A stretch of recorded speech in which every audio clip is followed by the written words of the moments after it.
Olá pessoal, bom dia, Pai do Senhor Jesus, mais uma vez, estamos aqui para mais uma escola bíblica dominical, amém? Eu agradeço ao Senhor pela sua casa, pela sua vida, pela sua família. Nós estamos felizes nessa manhã de poder adentrar sua rede social, seu lar e falar mais uma vez da palavra de Deus. Hoje é domingo especial, domingo abençoado, e a gente vai continuar nossa transmissão da Escola Bíblica Dominical falando acerca da sublimidade das bênçãos em Cristo Jesus. Nós estamos trabalhando a epístola aos Efésios, viu? Nós estamos trabalhando essa carta de Paulo. Domingo passado nós fizemos uma introdução geral sobre a carta, falando do propósito, onde era Éfeso, o que era o culto em Éfeso, o que era a igreja em Éfeso. Tudo isso foi feito para que nós pudéssemos aprender um pouco dessa epístola. E hoje não vai ser diferente. Hoje nós vamos continuar falando acerca de como nós alcançamos as bênçãos através da pessoa do Senhor Jesus Cristo. Estou vendo aqui já, alguns irmãos já estão entrando aqui na nossa live. Eu peço que vocês compartilhem, criem uma sala de vídeo, chame os irmãos, coloque seu café, abra sua Bíblia no capítulo 1 de Efésios e nós vamos falar acerca da palavra de Deus. E que essa manhã essa palavra possa adentrar o seu coração, nós possamos descobrir algo do céu, algo de Deus, algo grande para nossas vidas. Eu tenho certeza, pessoal, que o nome do Senhor Jesus vai ser glorificado. Eu peço que você já entre em oração comigo. Nós vamos orar agora, pedir o direcionamento do Espírito Santo, pedir que Deus venha falar aos nossos corações de uma maneira especial e que o nome do Senhor ele seja glorificado nessa manhã, através da sua palavra. Ore comigo. Senhor Deus Todo-Poderoso, Pai querido e Santo, na Tua presença nós estamos, nós queremos Te glorificar, nós queremos agradecer ao Senhor por tudo, pela Tua infinita graça, pela Tua infinita misericórdia. Queremos Te louvar porque o Senhor é fiel. E nessa manhã queremos pedir o Teu direcionamento, a Tua direção, a Tua graça, o Teu poder. A Tua palavra, mais uma vez, Senhor, Senhor da glória, ela será transmitida, ela será ministrada aos nossos corações. Que ela possa alcançar cada irmão que vai se disponibilizar a essa manhã, tirar esse momento de 40 minutos, meia hora, para ouvir a Tua palavra, para aprender mais de Ti. Senhor, que o Senhor possa abençoá-los de uma maneira especial. Ilumina a nossa mente, o nosso coração. Espírito de Deus, nós só podemos compreender a Tua palavra se o Senhor abrir o nosso entendimento, iluminar a nossa mente. E a minha oração é que o Senhor use a minha vida nessa manhã para me ministrar uma palavra bíblica, cristocêntrica, aos Teus filhos que estão nesse momento me acompanhando nas redes sociais. Abençoa a Tua igreja, Senhor, com a sublimidade das Tuas bênçãos, com o poder que há no Teu nome. Em nome de Jesus Cristo, eu Te peço, eu Te agradeço, hoje e sempre. Amém, amém e amém. Graças a Deus. Queridos irmãos, como eu disse para você, se você não tem a revista, nós estamos usando a revista CPAD, você já pode abrir a sua Bíblia na carta de Paulo aos Efésios, no capítulo de número 1. Isso, abra sua Bíblia, para a minha Bíblia está aberta aqui, tá? Efésios, capítulo de número 1, versículo de número 3 e 4, versículo de número 3 e 4, depois dos versos de 9 ao verso de número 14. Eu vou ler aqui e você me acompanha aí na sua casa. Efésios, capítulo de número 1, verso 3 e 4, e depois do verso 4 ao verso 9 e do verso 14, ok? Efésios 1, 3 diz assim: Bendito Deus e Pai de nosso Senhor Jesus Cristo, ao qual nos abençoou com todas as bênçãos espirituais nos lugares celestiais, como também nos elegeu nele antes da fundação do mundo, para que fôssemos santos e irrepreensíveis diante dele em amor. Versículo 9: Descobrindo-nos o mistério da sua vontade, segundo o seu beneplácito que propusera em si mesmo, de tornar a congregar em Cristo todas as coisas na dispensação da plenitude dos tempos, tanto as que estão nos céus como as que estão na terra. Dele digo, e que também fomos feito herança, havendo sido predestinado conforme o propósito daquele que faz todas as coisas segundo o conceito da sua vontade, com o fim de sermos para louvor da sua glória, nós os que primeiro esperamos em Cristo, e que também vós estáis depois que ouviste a palavra da verdade, o evangelho da vossa salvação, e tendo nele também crido, foste selado com o Espírito Santo da promessa, o qual é o penhor da nossa herança para a redenção da possessão de Deus, para o louvor da sua glória. Queridos, que texto maravilhoso esse texto que o apóstolo Paulo aqui terminou de falar, terminou de escrever, e ele vai falar acerca das bênçãos que a redenção, ele vai apresentar Cristo como o cabeça da igreja, e nesse capítulo 1 o apóstolo Paulo vai nos mostrar, vai nos ensinar como a sublimidade, como as bênçãos do Senhor, a herança que Cristo nos deu, nos alcançou através do seu sangue. E ele vai explicar muito bem, no capítulo 1, a carta aos Efésios, que essas bênçãos, que essa herança, esses galardão, eles só podem nos alcançar através daquilo que Cristo fez, ou que Cristo é o responsável pela redenção e por todas as bênçãos que eu e você, igreja, recebemos. Vai falar de um propósito que vai muito além de bênçãos que eram destinadas ao povo judeu.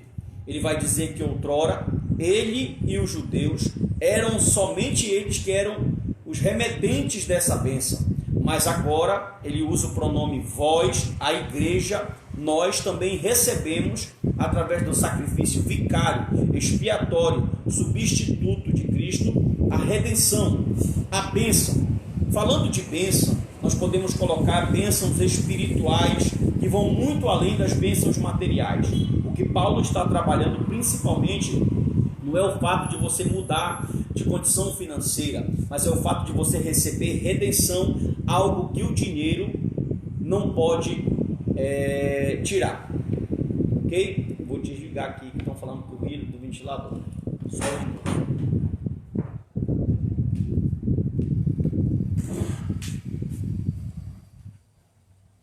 Pronto. Obrigado, Leonardo. Foi o ventilador, já desliguei. Então vamos lá.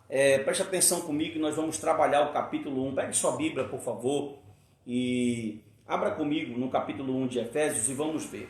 Bom, nós vamos trabalhar aqui a nova posição da igreja em Cristo, e é interessante que do versículo 3, o versículo 3 e o versículo 4, na verdade do versículo 3 ao versículo de número 13, nós vamos falar acerca de uma doxologia.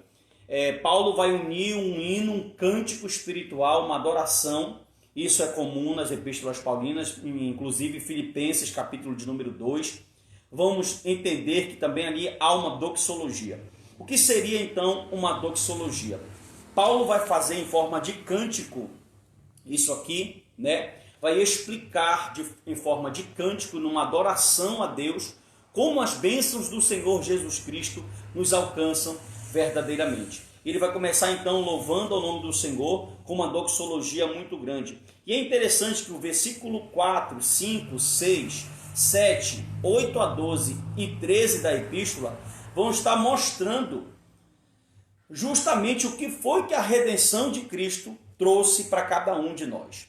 E nós vamos acompanhar aqui com bastante calma os efeitos de tudo isso. Por exemplo, Paulo vai começar a carta dizendo, versículo 3 e versículo 4, vai dizer: Bendito Deus e Pai do nosso Senhor Jesus Cristo, o qual nos abençoou, preste atenção, com todas as bênçãos espirituais nos lugares celestiais.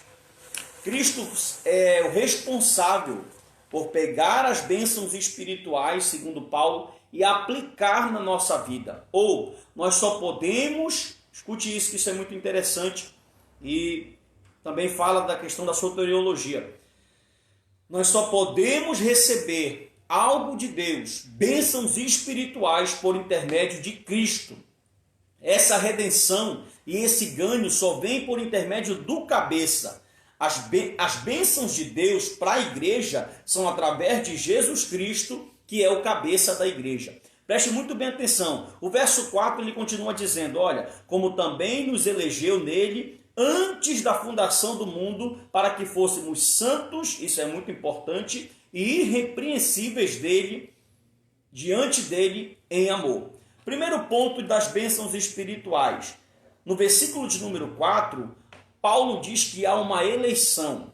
Deus, pela sua presciência, o que é presciência? Conhecer de antemão, conhecer antes de acontecer. Pela presciência, segundo o versículo 4, elege antes que o mundo fosse criado, é o que o texto está falando aqui, ó.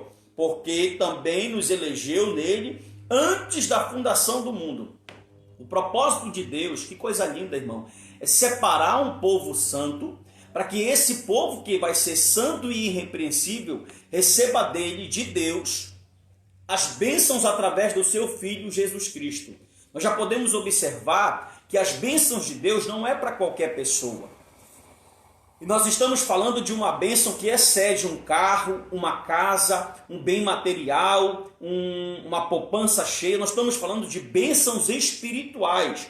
Tanto que no versículo de número 3, o Paulo vai dizer, olha, ele nos abençoou com as ricas bênçãos espirituais. Mas como Deus poderia fazer isso, sendo que a nossa situação diante do próprio Deus é de seres pecadores, é de homens que são pecadores. Então Deus não pode nos abençoar. A única bênção, entre aspas, que Deus poderia nos dar, seria a bênção da sua ira, da sua punição, da sua santidade negativa, porque nós somos seres pecadores. Mas só que a Bíblia vai dizer, e o apóstolo Paulo vai dizer, que a primeira bênção, ela foi preparada antes da fundação do mundo. Antes que Deus dissesse, haja luz, já haveria um plano, na eternidade, para declarar que pessoas que andariam santos e irrepreensíveis diante de um Deus poderoso, fossem gozadores de uma bênção espiritual tremenda. O versículo de número 5, Paulo diz, e nos predestinou para filhos por Jesus Cristo, para si mesmo, segundo o beneplácito da sua vontade. Além dele nos eleger, além dele nos chamar para ser santos e irrepreensíveis, o apóstolo vai dizer que nós somos filhos. E ele vai usar uma palavra aqui, um termo técnico chamado beneplácito. O que seria o beneplácito? O beneplácito seria a vontade de Deus secreta. Aquilo que eu e você não conhecemos. Nós temos a vontade de eurestia, a vontade de eudoquia, nós temos a vontade decretória, nós temos a vontade signo, nós temos a vontade revelada, mas essa vontade é chamada de vontade de beneplácito. O que seria isso? É algo que Deus se agrada e que nós não conhecemos. Quando se fala vontade de beneplácito, é algo que Deus quer nos revelar. Ou seja, é uma vontade revelada. E ele diz, olha, e nos predestinou para filhos de doação, por quem? Por Cristo Jesus. Preste sempre atenção, que toda vez que eu for falar bênção espiritual, ela vai estar relacionada com a pessoa de Cristo. Nos elegeu na pessoa de Cristo. Nos fez filhos na pessoa de Cristo. Revelou o seu beneplácito, a sua vontade aonde? Na pessoa de Cristo. Por isso que Cristo é chamado da exegese de Deus. Porque ele veio revelar aquilo que nós não conhecíamos. Ele veio revelar essa eleição. Ele veio revelar o propósito principal de Deus enquanto o seu mistério de abençoar a igreja. Versículo de número 6. Então nós já somos eleitos no verso 4, filhos no verso 5, e agora o Senhor vai falar através de Paulo mais um ponto fundamental. Versículo 6. Irmão, é a quarentena. Para louvor e glória da sua graça, pela qual nos fez agradáveis a si no amado. Preste atenção. Fomos feitos filhos no amado. Fomos eleitos em Cristo. E agora, através de Cristo, através do amado, ele nos faz agradáveis. Que coisa interessante. Para louvor da sua graça e glória, pela qual nos fez agradáveis no amado. Irmão, mais uma vez a prova que a bênção espiritual, aquela que Deus quis revelar no Filho, só pode ser dada a nós através do Filho. É por isso que nós vamos tentar fechar um pensamento para você entender que tudo que você pode conquistar no mundo espiritual só pode ser conquistado através da pessoa do Senhor Jesus. Não há outro meio, não há outro caminho, não há barganha, não há ritual, não há o que você possa fazer para que você possa alcançar esse poder, essa graça, essa redenção. E o versículo 7 vai mais além, ó. Em quem temos redenção pelo seu sangue. Sangue de quem?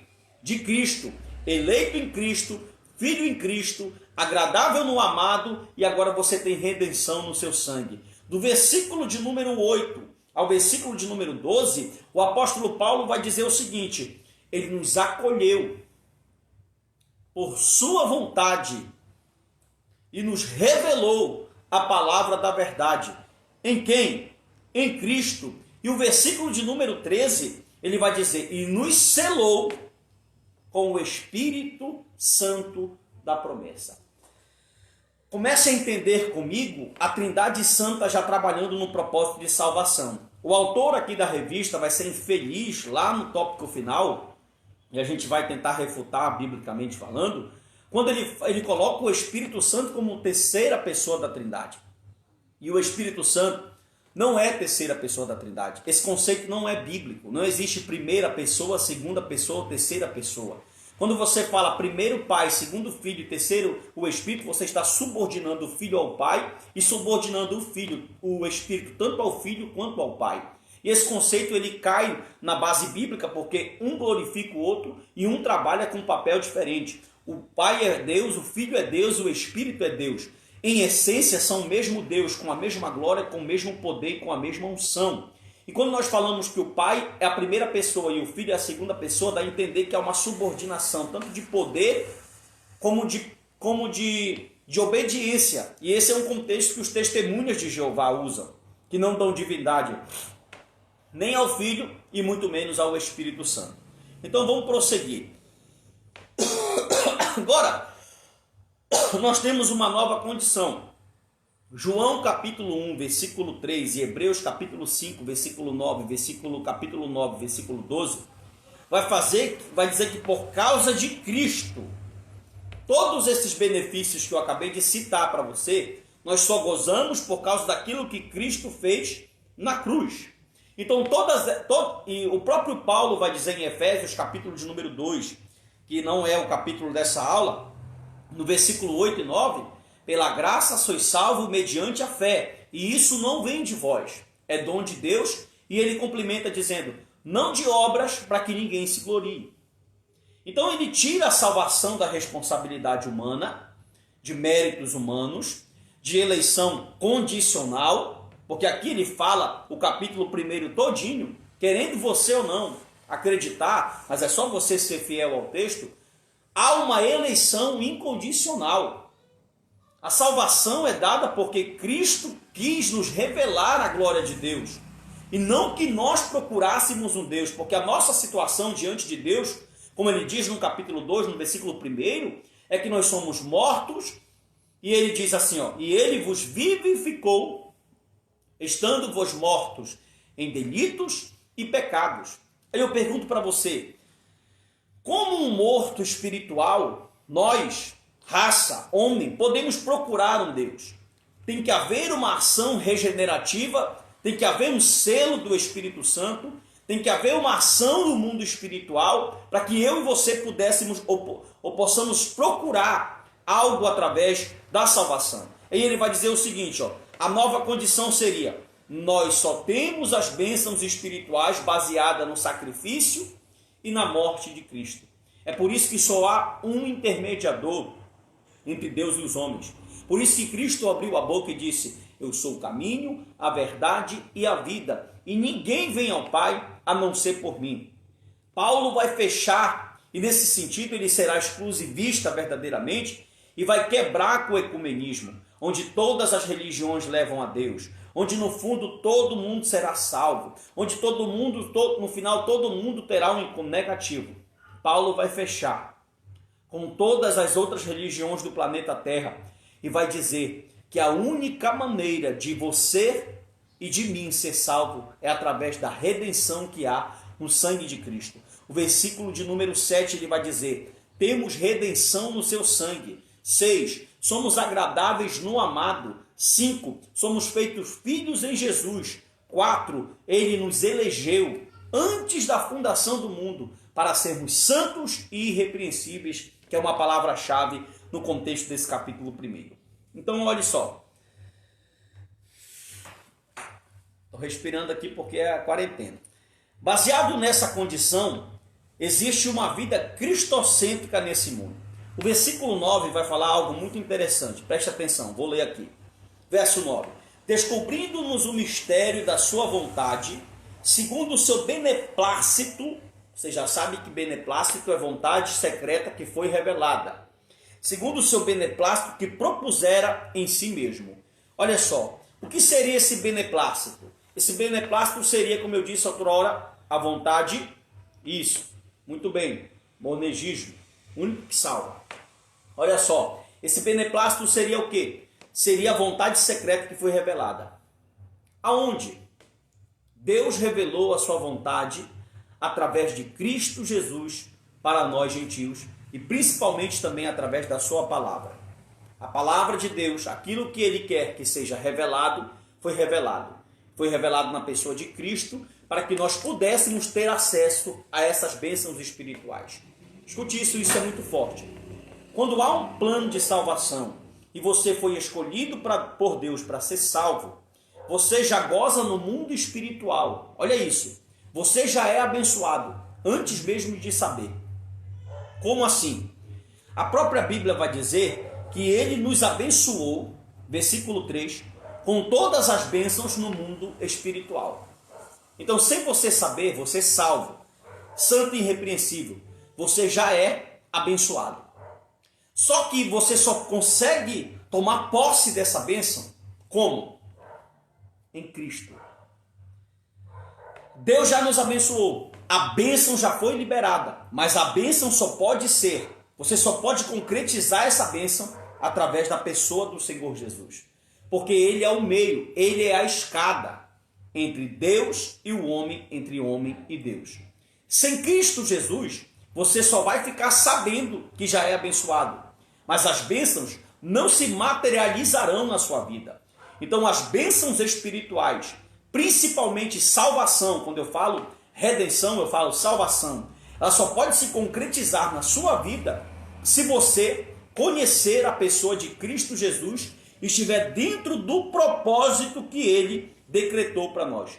É por isso que agora haverá uma vida, haverá uma revelação cristocêntrica. Eu e você precisamos ter uma vida baseada na pessoa, no ensinamento, na vida e no pensamento de Cristo. Por quê, pastor? Porque só assim nós alcançaremos as bênçãos espirituais. Pode tentar o que tentar pelas suas forças, nós não conseguiremos. Porque o mérito da redenção de Deus em nós é através do Filho, do seu sangue, da sua redenção, da sua cruz. Prosseguindo. Aí Paulo vai falar uma coisa muito importante sobre a plenitude dos tempos. Versículo 10, ele diz, ele fala, ele quis revelar sua vontade no versículo 9, e no versículo 10 ele diz, de tornar a congregar em Cristo todas as coisas na dispensação da plenitude dos tempos, tanto que estão nos céus como aqui estão na terra. O que é que Paulo está falando aqui? Paulo está falando de restauração. É interessante que a palavra plenitude dos tempos, pleroma, kairos, tempo aqui nesse texto não é cronos, não está limitado ao nosso tempo humano. Tempo aqui nesse texto é kairos, que se limita a um tempo da vontade de Deus. Deus está dizendo assim, no meu tempo, na minha hora, no momento que eu quiser, na pessoa do meu filho, eu vou restaurar tudo. Eu vou voltar ao normal. Eu vou desfazer a obra de Adão, o que foi feito no Éden, e através da redenção do meu filho vou tornar a congregar todas as coisas, mas não é quando você quiser e não quando eu quiser. Não é no tempo cronos. Não é no teu tempo, é no tempo Kairos. É o que Paulo está dizendo aqui, ó. Ele vai tornar a congregar, escute isso, em Cristo, ou glória. Ele vai tornar a congregar. Isso é tão maravilhoso, porque dele, por meio dele são todas as coisas. Que a obra começa em Cristo e a obra passa por Cristo e termina em Cristo, porque dele, por ele e para ele. Ó, a obra começa em Cristo, passa por Cristo e termina em Cristo. Ela começou em Cristo, vai passar por Cristo e vai ser restaurada. Vai voltar a congregar na plenitude do tempo de Deus em Cristo. Tanto as que são do céu como as que são na terra.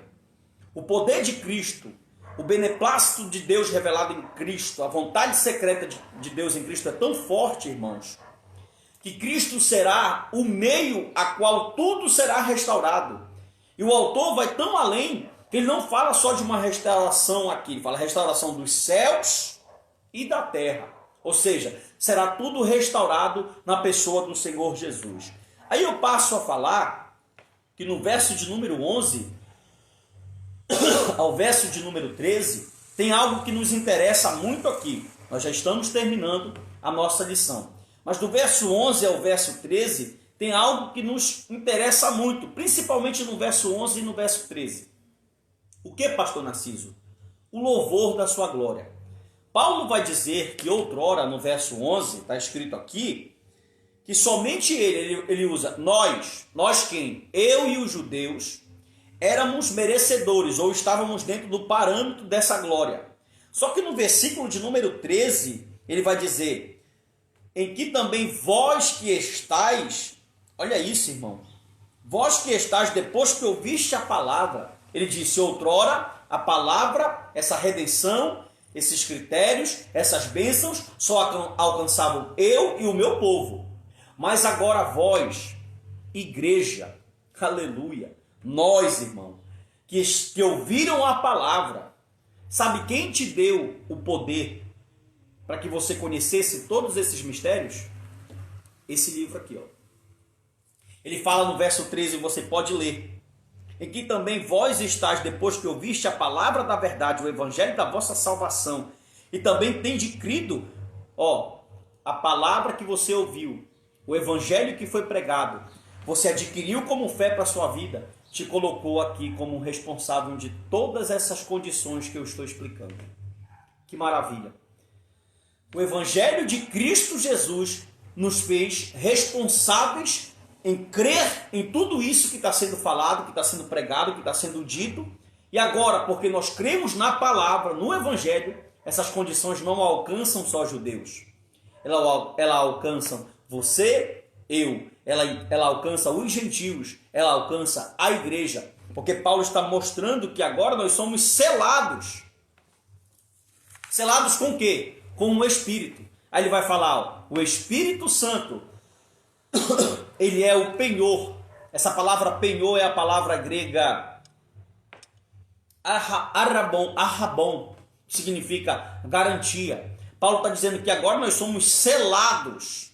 E o autor aqui da revista coloca, porque a terceira pessoa da Trindade está errado. Não tem terceira pessoa da Trindade. Esse conceito é subordinação de origens. Viu? Esse conceito é um conceito de subordinação, é diminuir a pessoa do Espírito e a pessoa do Filho em relação ao Pai. E Jesus disse, eu vou, mas eu envio um outro Consolador, Allos Paracleto, da mesma forma, com o mesmo poder, com a mesma unção. E com essa calma que eu estou falando aqui, que eu estou até estranhando, que geralmente eu não tenho essa calma para falar, mas eu quero que você entenda que isso aqui está simbolizando uma posse que você não pode ter. Porque se o Espírito Santo te selou, para que você possa... Olha como é lindo. O Pai deu a ordem. O Filho veio executar. O Filho agora, através do seu sangue, nos dá redenção. E todas essas... Tudo isso que está acontecendo, todas essas regalias que estão acontecendo do reino, o Senhor, através do seu sangue, da sua redenção, Ele aplica na nossa vida, igreja, porque nós cremos na pregação do Evangelho. Mas quem faz você crer? Só o Espírito. Olha a Trindade trabalhando aí. Deus deu a ordem. O Filho comprou-nos nos fez filho, nos elegeu, nos chamou, através do seu sangue temos redenção. Mas você só pode crer na pregação se o Espírito te convencer, porque é ele que te convence do pecado, do juízo e da justiça. Tá vendo? Os três trabalhando juntos, como um não é superior ao outro, mas os três são Deus da mesma forma, com a mesma essência, com a mesma glória, com o mesmo poder. Aleluia! Você pode dar um glória a Deus. Conceito errôneo de trindade. O conceito de errônea é subordinação. Quando eu falo primeira, segunda e terceira pessoa, respondendo ao irmão Leonardo, nós estamos numa escola bíblica, eu estou colocando o Pai, o Filho e o Espírito. O Pai como mais poder, o Filho como menos poder e o Espírito menos. O Filho subordinado às ordens do Pai e o Espírito subordinado tanto ao Filho como ao Espírito. Você está entendendo isso? Então, essa ordem, ela é uma ordem que foi conceituada... Sara, pega uma água para mim, filha. Foi conceituada por Orígenes. Orígenes criou a subordinação. Só que o conceito bíblico não é esse. O conceito bíblico é chamado de economia da Trindade. E essa economia é imanente, ou seja, ela não só aconteceu no nosso tempo, ela aconteceu também no tempo Kairos, na eternidade. O Pai, o Filho e o Espírito, eles trabalham em comunhão para salvar o homem. Mas é um querendo glorificar o outro. Quando o Pai manda o Filho vir morrer, ele glorifica o Filho e o Espírito. Quando o Filho vem morrer, ele glorifica o Pai e o Espírito. E quando o Espírito nos convence, ele glorifica tanto o Filho, que é o papel de redenção, tanto o Pai. Então o papel deles não é ser subordinado, mas um glorificar ao outro. Amém? E a gente vai falar aqui para concluir a nossa lição, que meu celular está quase para descarregar, mas vai dar para falar certinho, sobre o penhor da herança. A garantia da herança, Paulo vai dizer que no versículo de número 13, que nós temos um selo. Obrigado, Sara. Paulo vai dizer, para concluir a nossa lição de hoje, que nós temos um selo. E que esse selo, aleluia, ele foi garantido pelo Espírito Santo. Olha como isso é interessante. Aí o autor aqui da revista, olha só como ele foi infeliz, viu? E a gente tem que ser fiel ao texto bíblico. A lição foi maravilhosa, mas nesse ponto ele escorregou. Quando chega no tópico que diz o penhor da nossa herança, o autor da revista diz assim: tudo isso significa que quem tem o selo do Espírito Santo, está aqui na revista, só lendo a frase dele, tem a salvação garantida. O autor diz: todo aquele que tem o selo do Espírito Santo tem a salvação garantida. Perfeito se ele parasse aqui. Mas ele continua. Isso não quer dizer que todo crente está salvo para sempre. Mas a salvação está validada para os eleitos que permanecem fiel. Como é, irmão, que todo crente tem salvação no Espírito, mas todo crente não é, isso não dá garantia de salvação. Porque ele está questionando aqui: uma vez salvo, salvo para sempre. Se ele não acredita no poder do Espírito, ou se ele acredita que o Espírito Santo, que a regeneração do Espírito Santo pode ser desfeita por Satanás, ele está colocando o Espírito Santo lá embaixo e colocando o diabo lá em cima. Justamente isso. Porque se foi o Espírito que nos selou para a salvação, como é que nós poderemos perder esse selo? Ou qual espírito maligno tem poder de tirar esse selo? Aí ele vai dizer assim: mas isso, independente da conduta, mas Paulo já vai tratar. Paulo vai dizer no verso 1, no capítulo 1, no verso 4, que o salvo, que o regenerado, que aquele que já tem esse selo, quais são as características dele? Ele é santo e irrepreensível. Então a característica que o Espírito já me selou, não é que eu vou ter uma vida de conduta imoral, mas que a minha moral vai pelo menos se parecer com a moral de Cristo. Já que eu não posso alcançar a moral de Cristo, mas eu vou dar frutos dignos de um salvo. Ou seja, eu vou viver irrepreensível e santificado. Então eu posso garantir sim, que uma vez salvo, salvo para sempre. Com que palavras? Com as próprias palavras de Jesus. Eu não diminuo o poder do Espírito Santo aqui. Não. Porque quando eu digo que eu sou selado pelo Espírito e que eu posso perder esse selo, eu coloquei o Espírito Santo na subordinação. Eu coloquei o Espírito Santo como uma força, como os testemunhos de Jeová dizem que ele é. Mas quando eu creio que quando o Espírito me sela, isso me dá garantia de salvação, eu entendo que Jesus disse em João 10, 28. 27 e 28. Eu conheço as minhas ovelhas, elas me conhecem, elas conhecem a minha voz quando eu chamo. Olha o que Jesus disse: ninguém as arrebatará, elas nunca hão de perecer e ninguém as arrebatará da minha mão. Por quê? Porque está selado pelo Espírito. E o Espírito é Deus. E o Espírito não dá tiro fora do alvo. E o Espírito não faz obra de regeneração para ser degenerada.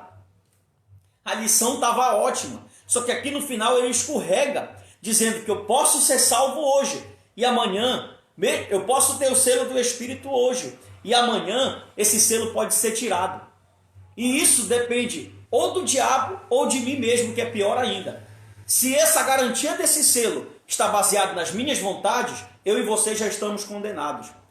Se a garantia desse selo está baseada na vontade do diabo, eu e você seremos talvez vencidos. Mas se a garantia desse selo está garantida na pessoa do Espírito Santo que te selou para o arrebatamento, você pode esperar, porque você já é um salvo na pessoa do Senhor Jesus. Não baseado nas tuas obras, mas baseado na obra daquele que te chamou. Amém ou não amém? Que maravilha! E eu termino, claro, na minha conclusão, citando o apóstolo Paulo, dizendo que, portanto, com certeza, o autor é arminiano. O autor é arminiano, então ele vai defender a tese dele, mas nós temos que ser fiel à Bíblia. Pastor, isso de uma vez salvo e salvo para sempre é válido para quem foi regenerado, né? Porque tem pessoas que usam isso para continuar práticas erradas. Eu acabei de explicar. Se eu digo que eu sou salvo, irmã Natália, eu estou dizendo que eu tenho obras de Cristo. O que é que Paulo fala? Que o salvo é santo e irrepreensível. Então, se eu digo que eu sou salvo e vivo na prática do pecado, eu nunca fui salvo. Eu nunca fui regenerado. Porque o regenerado anda na luz, ele não anda nas trevas. Amém? Então, aí no final ele termina calvinista. No meio da frase dele ele é arminiano e no final ele termina calvinista. Olha como ele termina a frase do tópico 2, do terceiro tópico do ponto 2. Ele diz: mas a salvação é válida para os eleitos que permanecem fiéis. Isso é calvinismo. Eu estou salvo no selo, aí eu perdi a salvação. Aí ele diz: isso não é garantia para ser salvo. Se está selado com o Espírito, é garantia para ser salvo sim. Aí no final ele diz: mas a salvação está válida para os eleitos que permanecem fiéis. Efésios 1,4. Os eleitos permanecerão fiéis até o fim. Não se desviarão nem para a direita, nem para a esquerda. Por quê? Porque estão selados com o selo do Espírito mais poderoso que tem, o Espírito Santo da verdade. Deus te abençoe, Deus te guarde. Vou parar por aqui. Que Deus possa continuar abençoando tua vida. Foi uma lição abençoada e que você possa compartilhar. Obrigado aos 21 irmãos que ficaram a aula toda comigo aqui me acompanhando. Que Deus possa continuar te abençoando. E logo mais, pegue o seu pão, o seu vinho, que nós vamos fazer uma santa ceia abençoada e você vai participar conosco, tá bom? Deus te guarde, Deus te abençoe, abençoe tua casa, teu lar, tua família e que o nome do Senhor seja glorificado na sua vida. Paz do Senhor, Deus te abençoe. Mais tarde, nossa Santa Ceia. Deus, muito obrigado, te agradecemos. Em nome do Senhor Jesus, eu te glorifico. Abençoe teus filhos hoje e sempre. Em nome de Jesus. Amém. Paz, queridos. Deus abençoe.